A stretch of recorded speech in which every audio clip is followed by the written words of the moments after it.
After 35 hours, I quit playing Hollow Knight, and I'd like to talk about that, to you specifically, not to myself, so I hope you stick around, otherwise this will be very awkward for me. I talk about my grandma turning into a zombie later, so stick around for that, huh?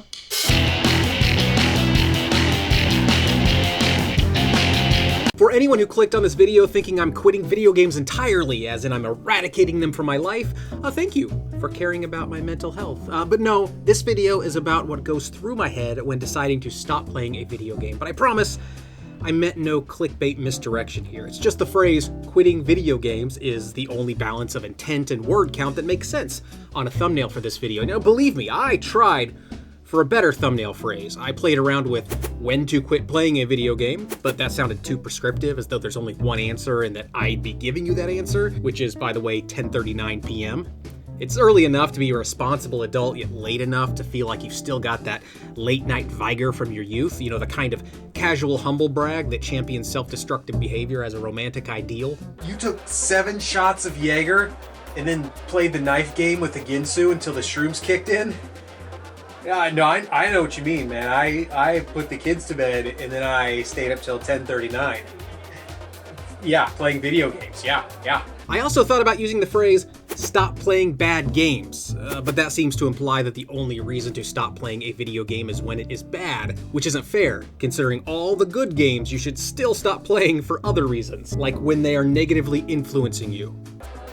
Whoa, wow, 10:39, that's really cool. Hey, you want to go do some shrooms? I even almost went with, it's okay to stop playing a video game before you complete it, because video games are meant for personal enjoyment and we are all able to determine for ourselves what enjoyment means.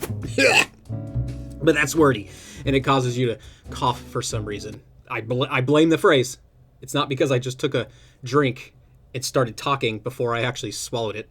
And besides, that's way too wordy, and you know it, I know it, and it basically spoils the entire concept of this video. So instead I went with quitting video games, and then, appropriately enough, I quit trying to come up with something better. And quitting used to be easy. In fact, quitting used to be the way to finish a game. See, the idea of actually seeing a game through to the credits is a relatively new concept for me. When I was young, growing up in the NES, Super NES, and Nintendo 64 PlayStation era of consoles, completing a game was a mythical endeavor, like hunting Bigfoot, if Bigfoot was pixelated, and also a scapegoat for every child's poor grades in school. But of course, it's not, okay? Bigfoot is only responsible for Jeremy's poor grades. And not because Jeremy daydreamed too much about capturing that cryptozoological marvel, which he did, but because Bigfoot is kind of a bully. It's hard to focus on schoolwork when you're worried about a Bigfoot wedgie. Yeah, it's true, he's scary, and you'd better subscribe before Bigfoot crop dusts your desk at 5th hour social studies,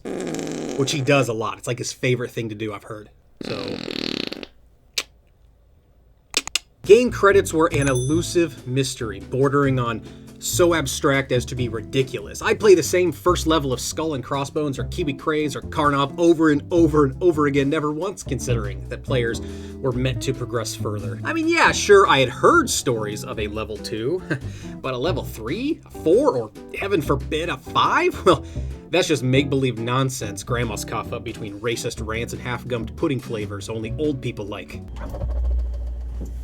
Hey, Mima, do you want tapioca flavored or Matlock? Oh, Matlock, of course. I just love his smart brain. And that ass. What a horrible, horrible old lady my grandma is. Just kidding. She's not horrible, she's dead. And eventually, much like my grandmother, the facade that video games were unbeatable died too. I think it was sometime in college, probably between seeing the end credits of Grand Theft Auto 3 and the end credits of Ico.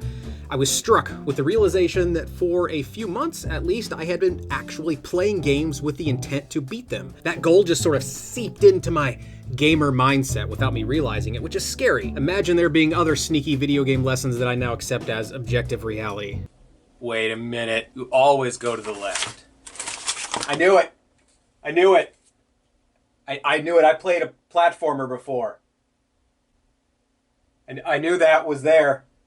I'm very smart. Playing a video game was suddenly no longer just playing a video game. You had to have beaten the game to claim that you've played it. But eventually, sometime after college, the willingness to leave a game unbeaten, also like my grandmother, returned from the dead. See?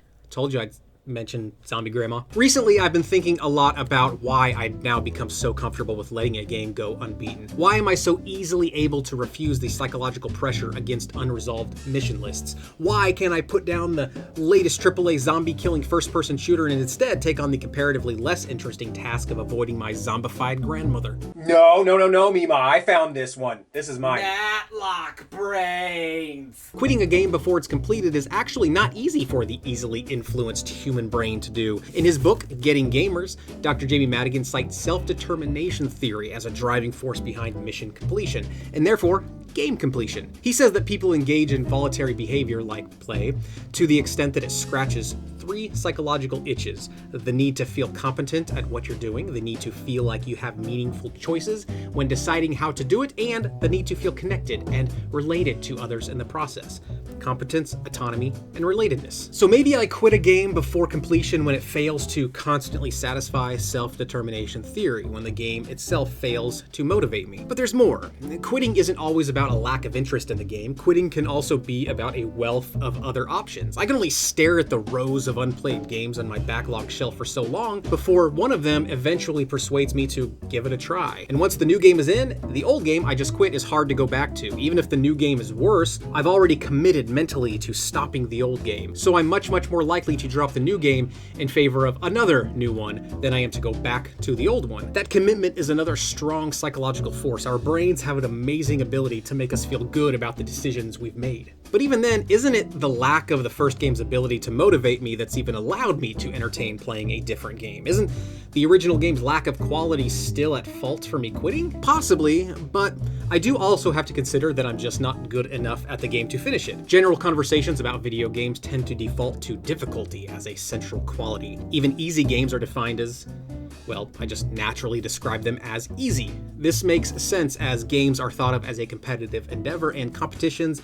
are events of skill where, even though individual participants judge ease on their own, competition, skill, and degree of difficulty are still inextricably connected. But video games reflect such a wide spectrum of genres now that I'd love to see discussions of difficulty stop being the default, stop being the norm. Annapurna Interactive, for example, publishes some of the best games I've ever played, and most of those wouldn't even reference difficulty as a descriptor because those games aren't interested in challenging a person physically and are more concerned with offering an emotionally interesting experience. Some genres do, though, embrace difficulty, and that's okay. Like I said, I put 35 hours into Hollow Knight, and I loved every single minute until one boss encounter proved too difficult for me, so I quit. And nobody would call Hollow Knight a bad game.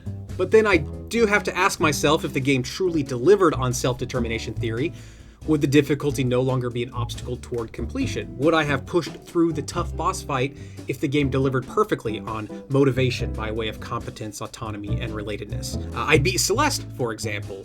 Is it therefore a more successfully crafted game than Hollow Knight? Of course it's not that easy. Of course I have to consider that a person's taste in games and perhaps their measure of resolve related to self-determination theory is subjective. And it pains me to consider that. I want to believe in a world where nothing is subjective. Subjectivity, I want to believe, is just magic that science doesn't understand yet, but I also understand that's a stupid dream, both because it's likely impossible to attain even if it might be conceptually viable, and because that would be a shitty world. Imagine a world where the science of motivation is perfectly understood and ubiquitous among video games. Everyone would be compelled to complete every game, meaning we'd either all develop crippling game addiction or we'd recognize that possibility and swear off games entirely. The nuance of the game experience would be eradicated, and nobody wants that. And I don't want to live in a world without video games. I love playing video games, even if I don't finish every one of them that I play. So I could quit playing a video game because it's too hard, or because other video games pull my interest away, or because the game I'm playing is just bad or boring. And over my life, I've waffled from only ever quitting a video game to the opposite extreme, that every video game must be beaten. And without a doubt, beating a game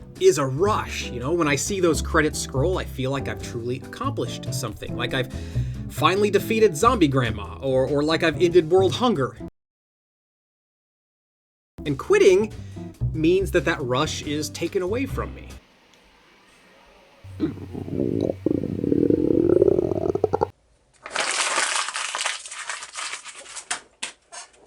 But now, I'm at a happy point where I see quitting a game not as a problem, but as recognition of the discord between me and the ideal player that a video game requires.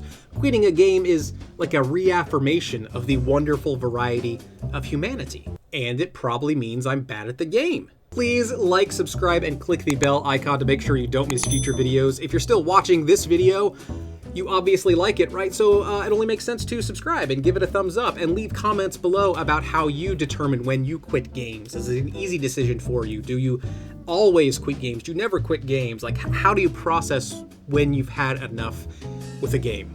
Thank you so much for watching.